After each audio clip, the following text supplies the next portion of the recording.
From ancient Israel to our modern world, the same pattern repeats. People reject God's rule, the walls fall, and darkness spreads. But the Bible reveals a coming kingdom, not as a feeling, as many in today's Christendom say, but as a real government under Jesus Christ. In this message, we journey from humanity's rebellion to God's restoration plan. We uncover how revival starts with rediscovering God's word and learn why ultimately obedience is the true pathway to liberty. This is not just history, brethren. It is prophecy in motion. The king is coming. Will you be ready? Good afternoon, everyone, and welcome to another amazing Sabbath service.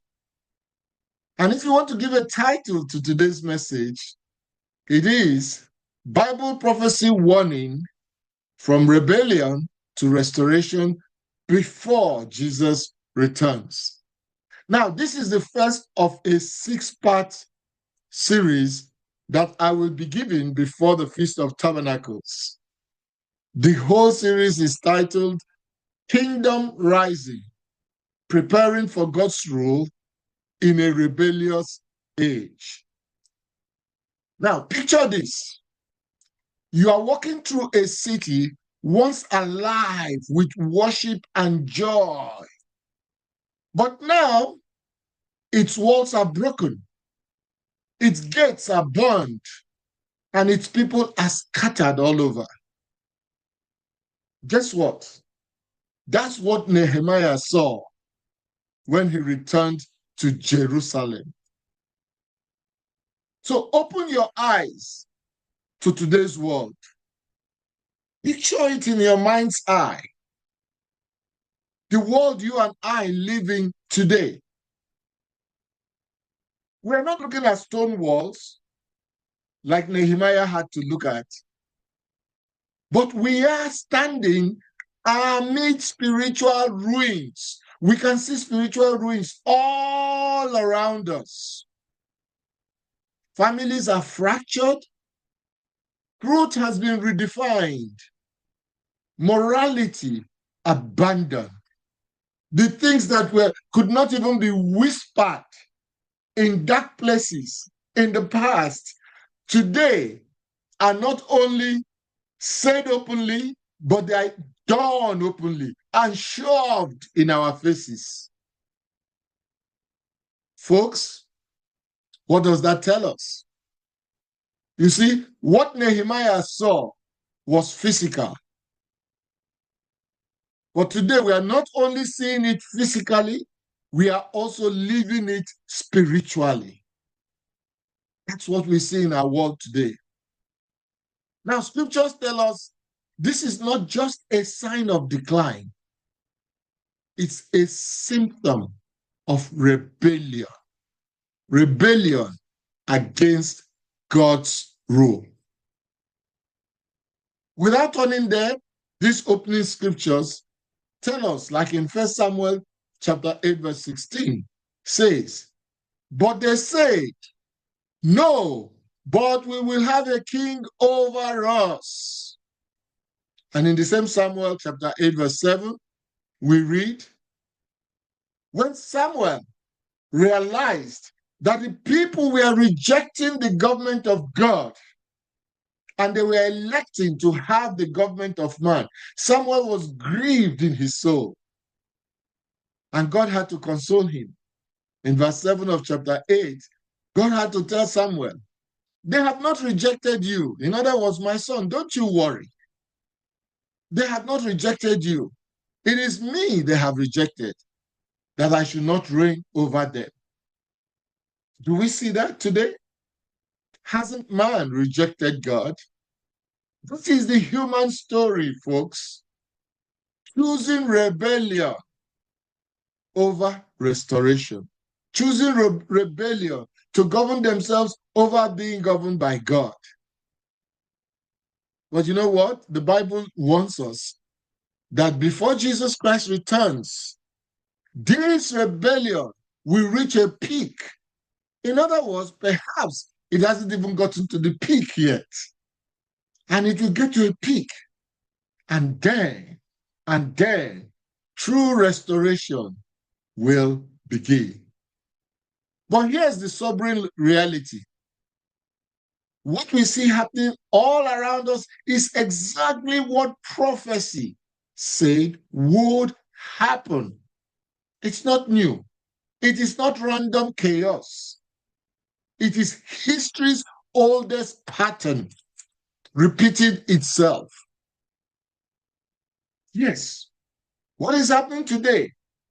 The spiritual lethargy, the rebellion we are seeing, the immorality, downright hypocrisy, lies, stealing, corruption,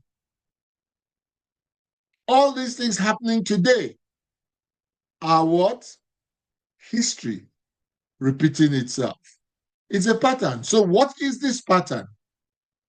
It is humanity's pattern of rebellion. That's what man is.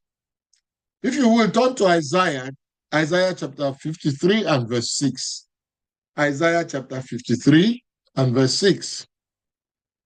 Now, from the Garden of Eden to the days of Samuel in Israel, we read about that in 1 Samuel chapter 8, when Israel elected to have a human leader rather than God who was leading them.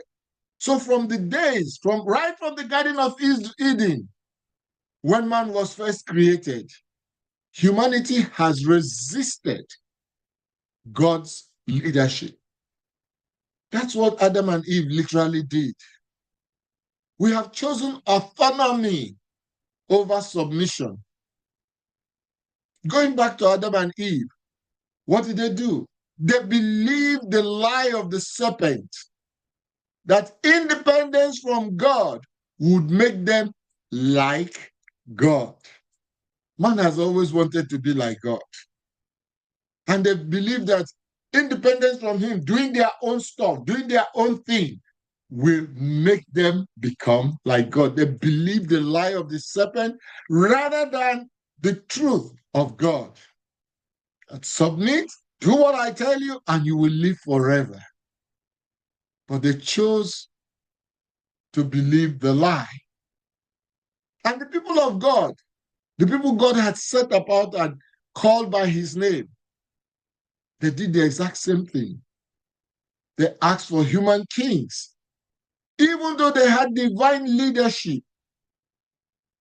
But they wanted to be like everyone else around them.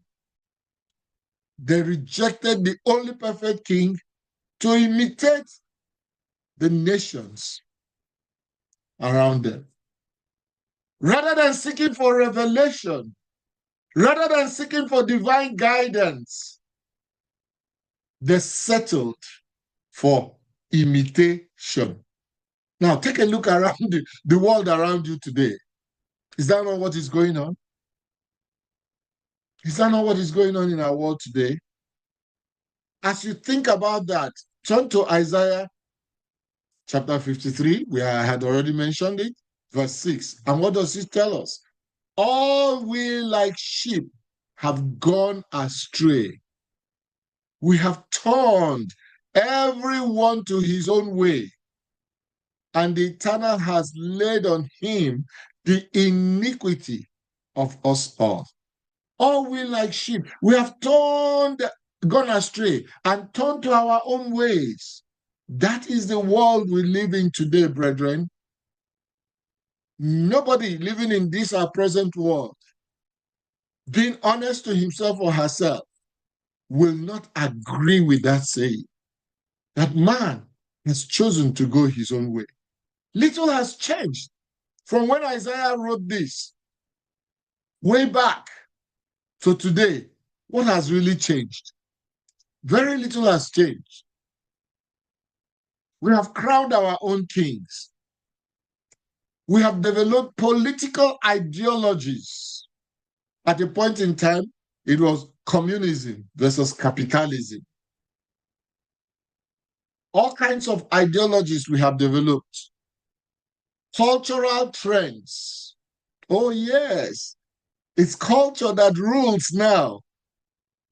Popular opinions, right? Self-help philosophies. I can do it. Yes, I can. Only me. It's only me. I have arrived where I am today by my solo effort. Scripture says, I can do all things. But it didn't end there. It says, I can do all things through Christ who strengthens me. It's not by my might, not by my power, not by my spirit, but by his grace. But today the world says, I can. It is me. It is by my strength. It's by my intellect. It's by my knowledge. It's by my understanding that I can. So many self-help philosophies out there, even religious traditions that are now totally divorced from scripture, but sadly preached from the pulpit. How did we get here? How did we get here, brethren? We place our trust in politics, in influencers, in watered down versions of Christianity that strips away entirely the parts of God's word that the world find uncomfortable. Some would even ascribe God's word as being one phobic or the other one. One phobia or the other one. How did we get here, brethren? We build altars to comfort while neglecting our covenant, our divine covenant with God. That was what Nehemiah saw. He saw the broken walls. But today we are not just talking about physical walls. We are seeing the torn down, broken spiritual lives of people.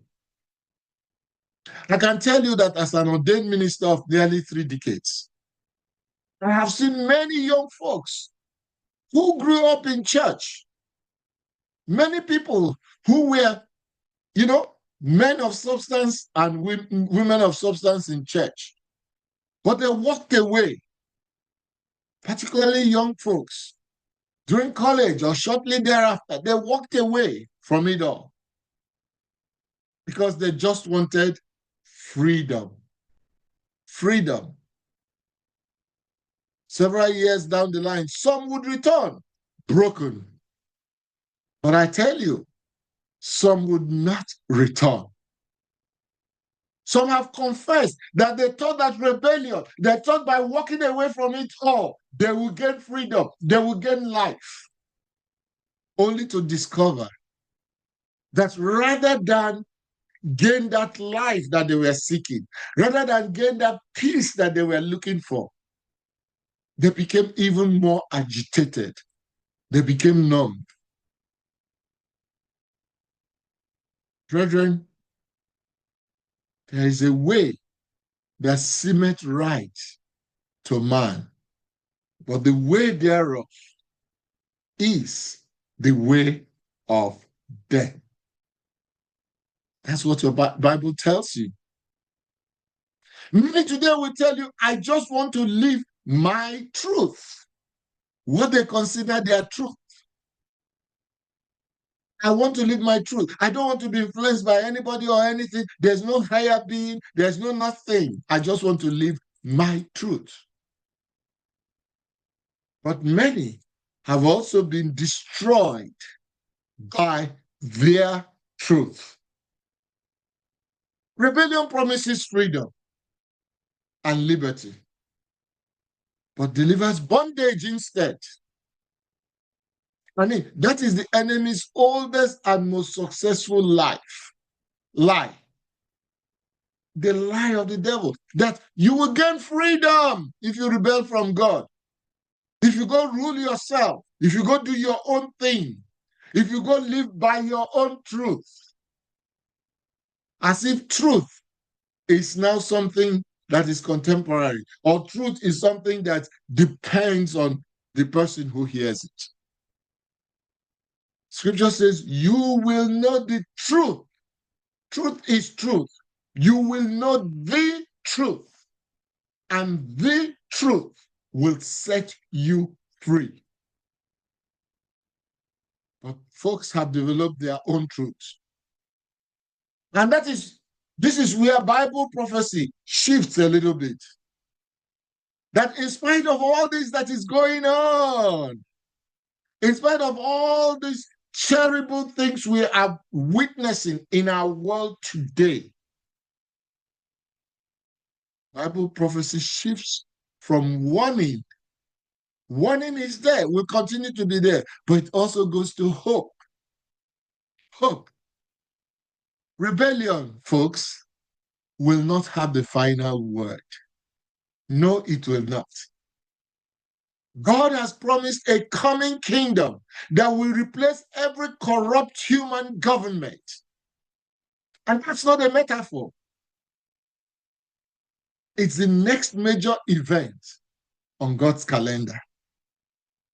It's about a coming shift in a world, in the power configuration of the world, where Jesus Christ himself will reign. And that is a literal kingdom. The kingdom of God is coming. Whether we believe it or not, whether we accept it or not, the kingdom of God is coming in a very literal way, not in a metaphorical way, not just a feeling in the heart. Come to Revelation chapter 11, verse 15. Revelation chapter 11, verse 15. Folks, the scriptures are very clear. The Bible is very clear. The kingdom of God is not merely a feeling in your heart, as unfortunately many in supposed Christendom today teach. Oh, it's just a feeling in your heart. The kingdom is in your heart. No, the kingdom of God is a real government that is coming to replace the governments of this world led by Jesus Christ himself. A monarchy that will replace every human empire on earth.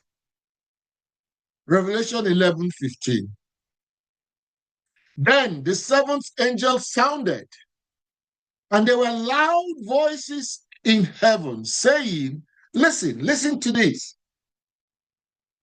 It's not me saying this, it's God's immutable word. What God said, he has venerated even above his name. His word he has venerated, he has lifted even above his name. And this is what God's word says. The kingdoms of this world have become the kingdoms of our Lord and of his Christ. And he shall reign forever and ever. Forever and ever.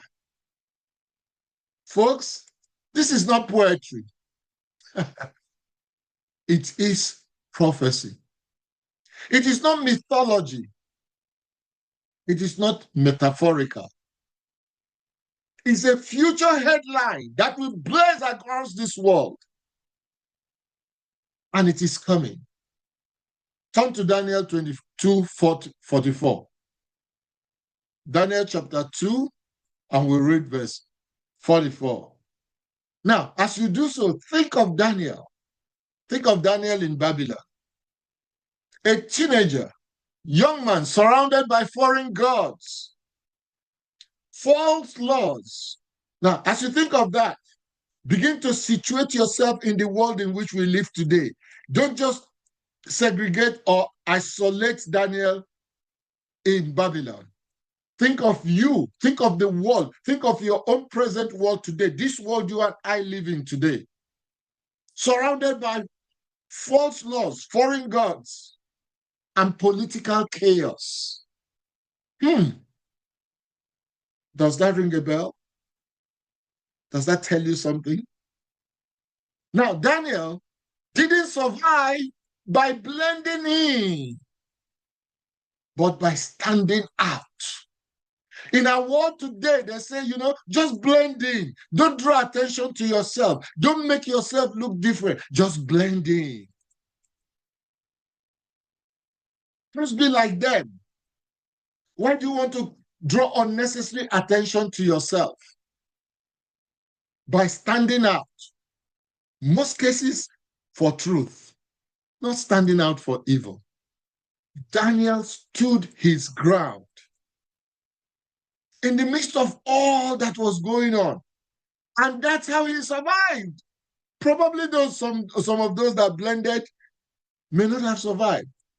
Shadrach, Meshach, and Abednego, they, they survived by standing for the truth. Oh, yes. Even if we are born by the fiery burning furnace, we will not bow down to your God, O King. Respectfully. They stood out. Daniel stood out. You know what? These young men lived as ambassadors.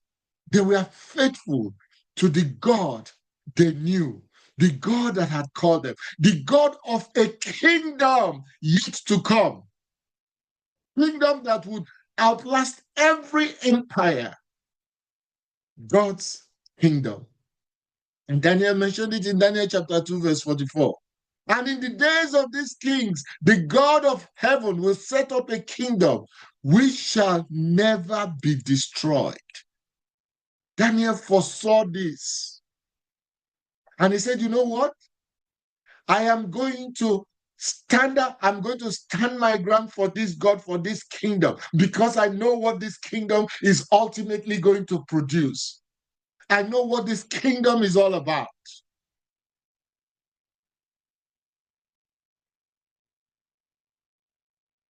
Brethren, the Christian life is not about blending in. It's about preparing today. Even if it means that you stick out like a sore thumb, preparing today to serve in that coming kingdom of God as ambassadors. Now, not then. An ambassador stands out to defend his country or her country. In diplomatic circles, ambassadors stand out and they have immunity from local laws. We are ambassadors for Christ now. If you know the truth and you remain faithful to it. Now, are we subject to the laws of our land? Yes. However, any law that is contrary to the law of God, we are not. We are supposed to uphold the law of God as we look forward to that coming kingdom. But here's the challenge. Here's the challenge, folks. Knowing the kingdom is coming means absolutely nothing if we remain unprepared. Right? Preparation always begins the same way. It begins with a rediscovery, and returning to what we have lost. Because before the kingdom comes in power, God does what? He calls his people to restoration. He calls his people back. He said, rediscover the word, rediscover God, rediscover whom he who has called you. So, what are we saying?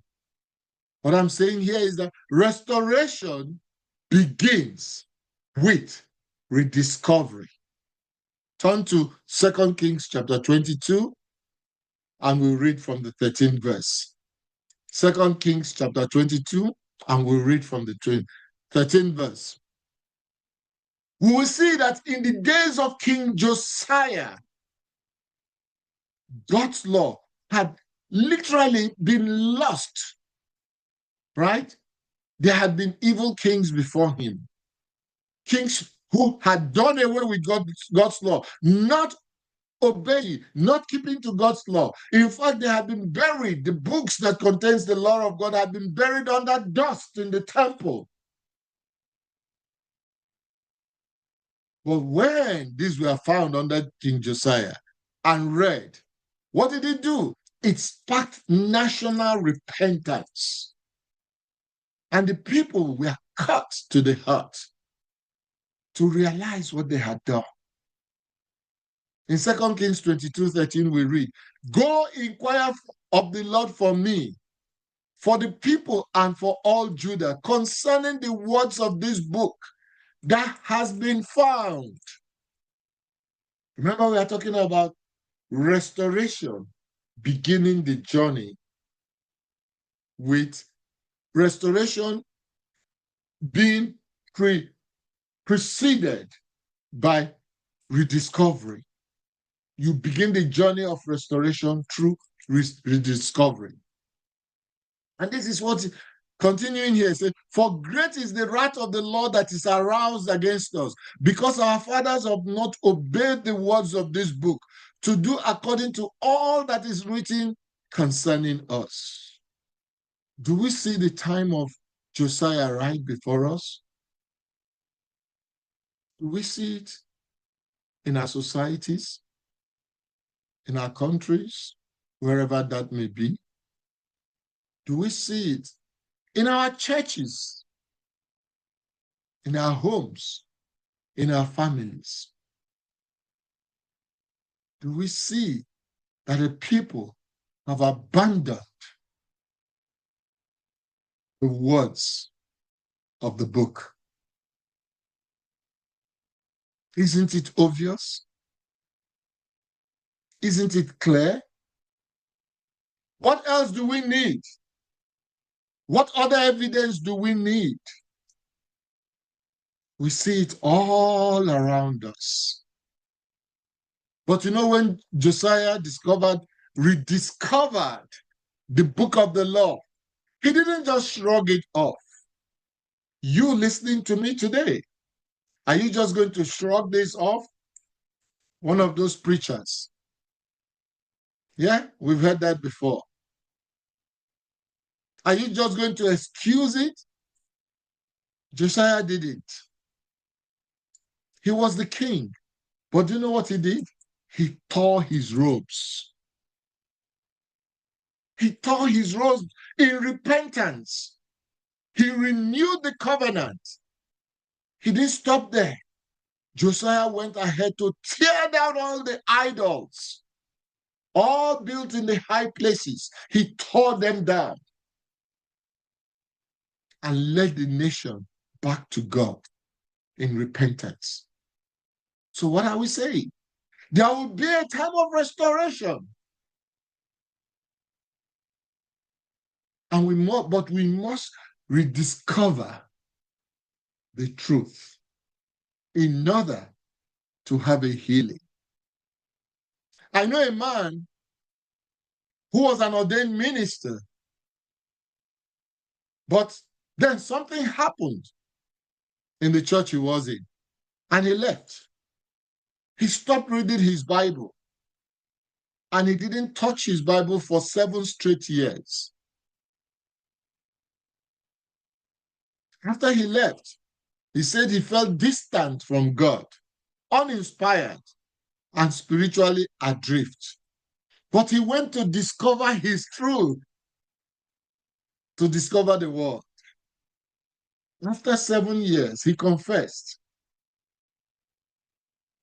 When he went back, picked up the Bible again, and went back and looked at it again after 7 straight years, he said, it felt like fire in my chest.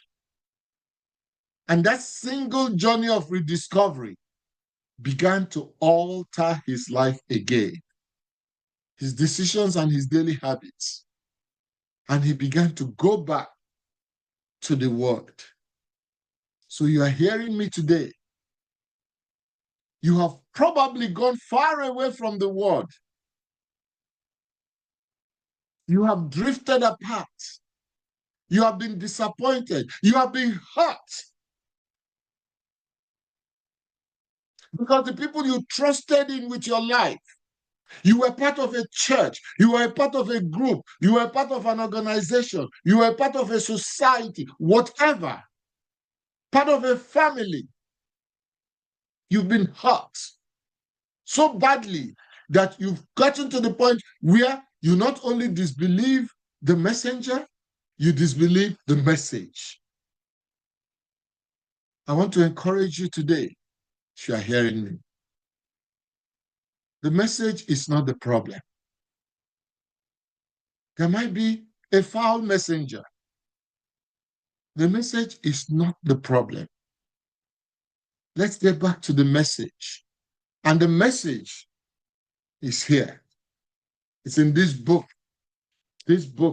your Bible.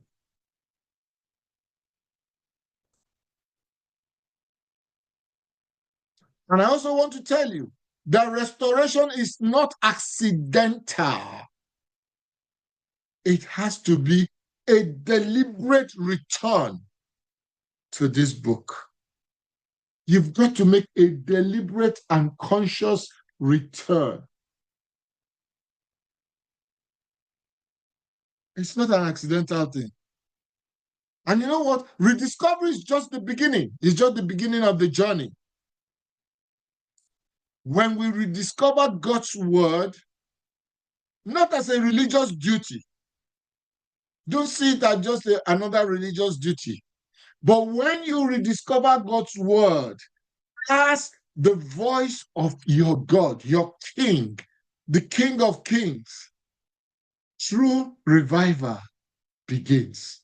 Revival from within begins. And upon return to this book, we find something surprising. You find that obedience is no longer a body. Doesn't look like a body. Obedience becomes easy. After all, you've tested it out there. You've seen what the world is like. All of us have been part of the world at one time or the other. And you begin to realize that obedience is the pathway to real freedom, to real sustainable freedom. Not the fake freedom that the world promises you, not the fake freedom that the devil promises you. Rebel against God. Look at it. Adam went for freedom, wanted to be like God. Where did it end mankind? Israel wanted to be like everybody else around them. Where did it end them? Where did it lead them to? You yourself, be truthful to yourself. Has your disobedience to God taken you anywhere? Where has it taken you to? Brethren, obedience is the true pathway to liberty. God's laws aren't designed to restrict us, as many would want to say. No, they protect us. They are designed to guide us, to lead us, and to protect us. They are not chains. They are rather guardrails for life in his kingdom, beginning here. King David in Psalm 119:45 says, don't turn there, but he says, I will walk at liberty for I seek your precepts. True liberty is when you seek his precepts. True liberty comes from obedience. And that's what David said. And in Romans 7:22, the scripture tells us, for I delight in the law of God according to the inward man. Remember what I said earlier? Revival begins with rediscovery according to the inward man. From inside, you begin to ask yourself questions. Brethren, God's church has always emphasized obedience. Not to earn salvation. No, because you can't earn it. It's not purchasable. You can't work for it to earn salvation. But it's rather the evidence of a transformation taking place in your own life. Obedience on its own, just on its own, removed from everything else, isn't what saves you. But it proves that you belong to the one who actually saves you. When we observe the Sabbath, when we observe the holy days, or when we stick with biblical morality, are those what is just doing that will earn us salvation? No, it leads us to the man, to God, the one who gives us salvation. And these aren't just legalistic relics as modern Christianity claims they are.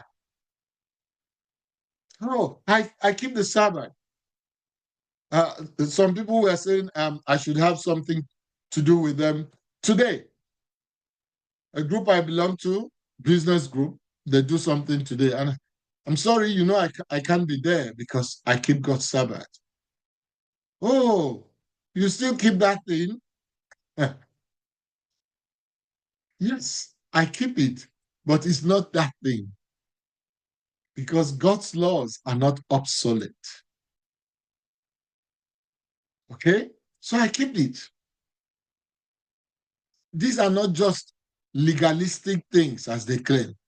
They are the culture, we're talking of culture, of the kingdom to come. But you know what? You must begin to cultivate that culture today before you can qualify to be in that kingdom. You must begin to show it. You must begin to live it. You must begin to undergo the training today to qualify to be in that kingdom.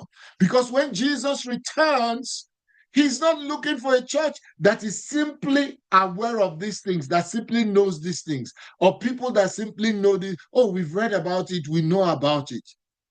He's coming for those ready to reign with him. And that's why I asked the question right out of the door. Jesus is coming. Are you ready to reign with him? Are you ready to reign with him? That's what Christ is coming back for a people that are ready to reign with him. Let's be honest here, folks. Have we made obedience optional or non-negotiable? Optional or non-negotiable? Do you see Sabbath keeping as just another weekly chore or an anchor for you?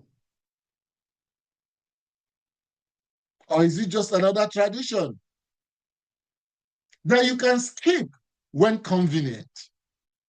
Coming together as Christ commanded, as God commanded. Or you can just keep it when it's convenient. You know what?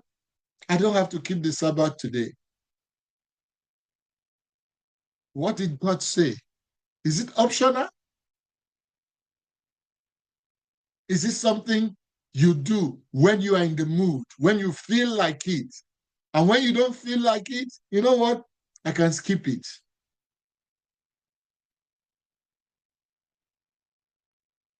That's a question for you. have God's holy days been replaced with cultural substitutes? You know what? The truth is that the kingdom does not adjust to the culture of this world. No, we adjust to the kingdom. We are the ones expected to adjust to the kingdom culture, not the kingdom adjusting to the cultures of this world. It doesn't work that way. And that bending, we are the ones that bend. And that bending, you know what? That alignment that we have to align. Many of you drive cars. From time to time, you have to take your car in for wheel balancing and alignment. Otherwise, your car will not drive smoothly, right? And that's how we have to align our ways to God's ways in order to tap from God. And it's not something we do casually. It requires wholehearted commitment. It requires more than agreement. It requires total allegiance. When I became a citizen of this country, I had to take an oath of allegiance. I had to pledge an oath of allegiance to this country. And that is what happens. When you are part, you're preparing yourself to be part of God's coming kingdom. You have to pledge allegiance to the Father. So that tells us clearly that for you to be a good citizen, a citizen of this coming government, you must be totally committed, not half and half. Turn to Revelation chapter 20 and verse 6. Revelation chapter 20, verse 6. Folks, the truth is that when Christ returns, he won't be looking for a neutral church or somebody who is half and half, who is not fully committed, or a lukewarm bride. In fact, his scripture clearly says that if you are lukewarm, he's going to spew you out of his mouth.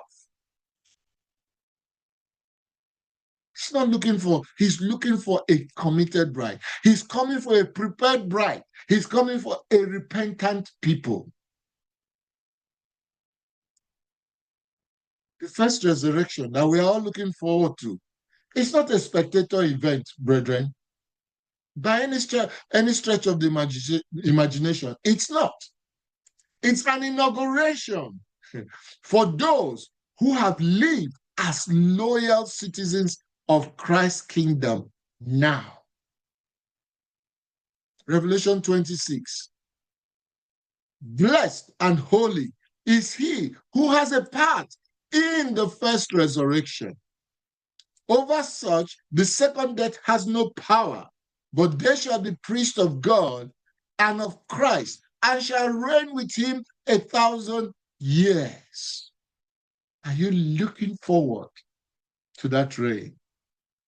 As I stated earlier, this is a series, episodes I want to take that will lead us to the feast and beyond. Are we looking forward? What does the Feast of Tabernacles signify to us? What does it typify? The 1,000-year reign with Christ. And here we see Revelation telling us, right? And shall reign with him 1,000 years. Turn to Nehemiah chapter 2, verse 20. Nehemiah chapter 2, verse 20. Do you know that Nehemiah understood this? Nehemiah wasn't a priest. He wasn't a prophet. So don't tell me that, oh, you know what? That is for the priests and for the prophets and for the pastors. No, Nehemiah was he wasn't any of those. He wasn't even a warrior. What was Nehemiah? He was just a cupbearer. A cupbearer in the king's palace. That's who he was. So if you like, you can say he was a nobody. So you can tell me that, I'm a nobody. I don't qualify. God works with nobodies. God works with everybody. Remember, I once gave a sermon here that the nobodies that God works with. And God turns nobodies into somebodies. Nehemiah wasn't a priest, he wasn't a prophet, he wasn't a warrior, he wasn't a pastor, he wasn't any of that. He was just a cupbearer. But he understood this. He had conviction. When he heard of Jerusalem's broken walls, he wept, he fasted, he prayed. Do you weep over your situation, over the situation of the world we live in? Do you fast over it? Do you cry over the abomination in the land? Well, you know what? Nehemiah didn't stop at just weeping, fasting, and crying. What else did he do? Your guess is as good as mine. What else did he do? Correct. He acted on it. He proceeded to do something about it. Nehemiah 2:20. The God of heaven himself will prosper us. Therefore, we, his servants, will arise and build. He didn't just stop at weeping, crying, and fasting. He did something about it. He did. That's what God expects from you and from me. As we look forward to his coming kingdom, he doesn't want us to just be passive. It is good to pray and fast. Please don't get me wrong. It is perfectly good to do so. But where you can make a difference, make that difference. That's where what God wants from us. Nothing less. Brethren, where do we stand today? We have been called to rebuild. Rebuild the broken walls. Not just doctrinal truths, but personal disciplines through your own lifestyle. Not just looking at church structures or looking at what others are doing, but rebuild your own spiritual walls. Not just to hear the message, brethren, but to restore the walls of faith and holiness. The prophetic question before us is, it is not if the kingdom is coming, because we know it's coming. The prophetic question is whether we will be found rebellious or restored to be part of that coming kingdom. Are you going to be part of it? And circle right back to that question. The king is coming. The king is coming. Are you ready? Are you ready? Are you going to be part of it when he comes? In Isaiah chapter 58, verse 1. Okay, let's read it. Please turn to it. Let me not just say it. Let's read it together. Turn to Isaiah chapter 58, verse 1. And as you do so, let me ask you this question. What will you do with the truth you are hearing today? What will you do with it? Remember, Nehemiah acted upon what he saw. So what will you do? God isn't asking for polite agreement. No, he's asking for covenant renewal, kingdom resolve, and courageous obedience.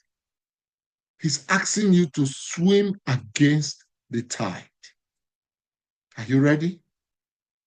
And the warning is clear. Very clear. Rebellion ends in ruin. Period. One way. It might look good at the outset. It might look like you've gotten your freedom, but it's taking you one way to ruin and destruction. But what does restoration do? It ends. It ends, my brothers and my sisters, in reigning with Christ. Isaiah 58:1.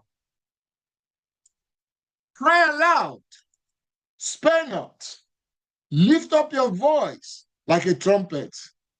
Tell my people their transgression and the house of Jacob their sins. Are you crying aloud through your lifestyle, through your convictions, through the words that come out of your mouth, through your actions? Are you crying out? That's what God is saying. Cry aloud. So as I close out this afternoon, I leave you with this assignment. Like Josiah, rediscover the book.